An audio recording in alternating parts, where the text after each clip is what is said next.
السلام علیکم ورحمۃ اللہ وبرکاتہ۔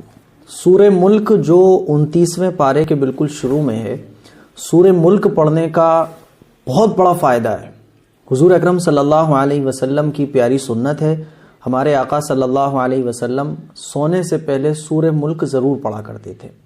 اور سورہ ملک کے بارے میں حضور اکرم صلی اللہ علیہ وسلم کی حدیث بھی ہے کہ جو شخص سورہ ملک پڑھ کر سوتا ہے، جو کوئی بھی،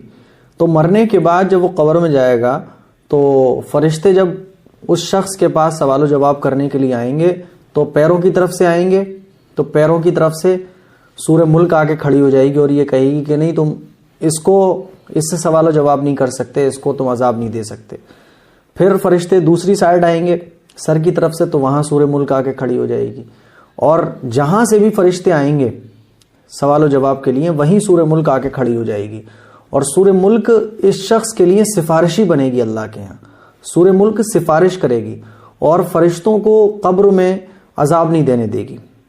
اگر اس کا حال اچھا ہوا تو کوئی بات ہی نہیں ہے، اور اگر اس مرنے والے شخص کا حال خراب ہوا تو جو کوئی بھی سورہ ملک پڑھ کر سوتا ہوگا تو یہ سورہ ملک فرشتوں کے سامنے آڑ بن جائے گی اور عذاب ایسے شخص کو قبر میں نہیں ہونے دے گی۔ تو سب سے بڑا فائدہ یہ ہے سورہ ملک پڑھنے کا کہ قبر کے عذاب سے وہ شخص محفوظ ہو جاتا ہے جو رات کو سورہ ملک پڑھ کر سوتا ہے۔ اور سورہ ملک 2-3 پیج کی ہے، بس 3 پیج کی، اور فائدہ اتنا بڑا ہے۔ تو اسی لیے سورہ ملک پڑھنے کا سب سے بڑا فائدہ یہ کہ قبر کے عذاب سے وہ شخص محفوظ رہتا ہے، سورہ ملک سفارش کرتی ہے، اسی لیے ہم لوگوں کو سورہ ملک پڑھ کر سونا چاہیے۔ حدیث شریف میں یہ بھی آتا ہے کہ قیامت کے دن سورہ ملک اللہ رب العزت سے سفارش کرے گی، اتنی سفارش کرے گی کہ وہ شخص کو جنت میں داخل کرا دے گی۔ تو سورہ ملک پڑھنے کی عادت بنائیں، 29ویں پارے کے بالکل اسٹارٹنگ میں ہے، اور سورہ ملک ہمارے آقا صلی اللہ علیہ وسلم کی سنت ہے اور قبر کے عذاب سے محفوظ رہنے کا نبوی نسخہ ہے۔ سورہ ملک پڑھ کر سونے کی عادت بنائیے۔ تو یہ کچھ